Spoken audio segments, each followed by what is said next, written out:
G'day viewers, and welcome to Too Tough to Think, the Round 1 Roundup. Now, before we start, I don't want you thinking I've sold out, but old Dud's got a few bills to pay, and bringing you this magnificent spectacle from this wonderful studio, well, I'm telling you what, it's not cheap.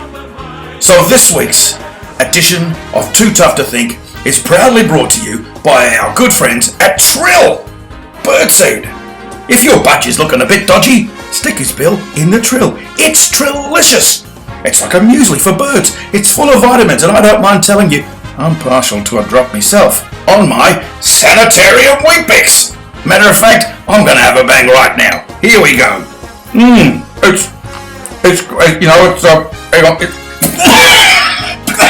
it's great. It's delicious. It's gritty. You know, it's gritty. It's great. It really is. It's I'll tell you what. You can forget Red Bull giving you wings. This gear's like strapping a jet engine to your jacksie. And I'll tell you one more thing. If Lance Armstrong had been on Trill, they'd still be chasing him now. Which is a marvellous segue into this week's topic of the week, which is drugs in sport.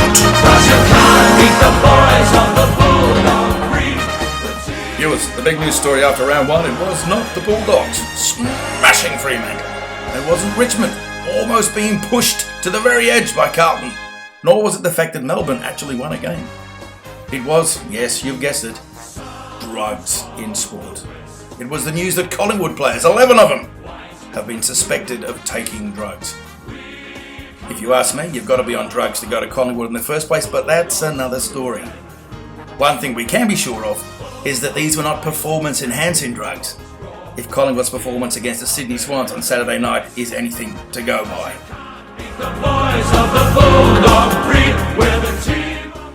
And of course, the topic of performance-enhancing drugs must lead us to talk about the Essendon Football Club. 3 years into this drug saga, this once great club is now forced to take the field minus half its senior list. And that's a terrible shame.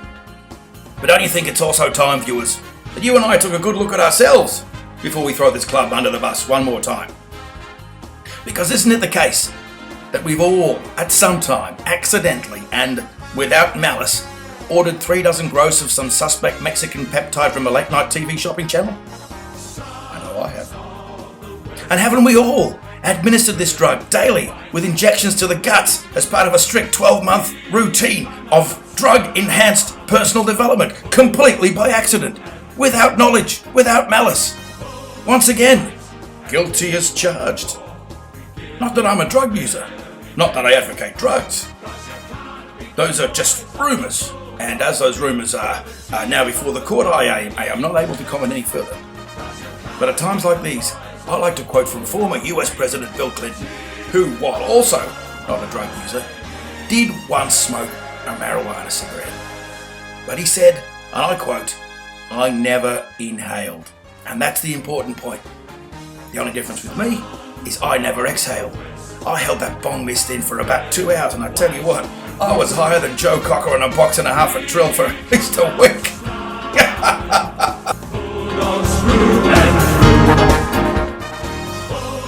But seriously, kids, don't get into drugs. Don't waste your money on drugs.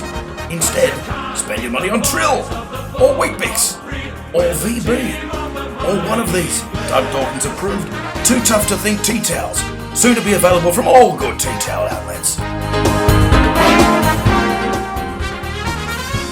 Now, I've had a lot of letters from viewers asking me how they can stay in touch with me via the post. Well, the answer is, you can't. It's the 21st century, folks. Get digital! So, if you want to stay in touch with the Dud, check out my Facebook page. I'm there every week, and you can leave comments and questions and ideas for me there too. Like the page and you'll be kept up to date. You can also check out my life story in greater detail at the Too Tough to Think website.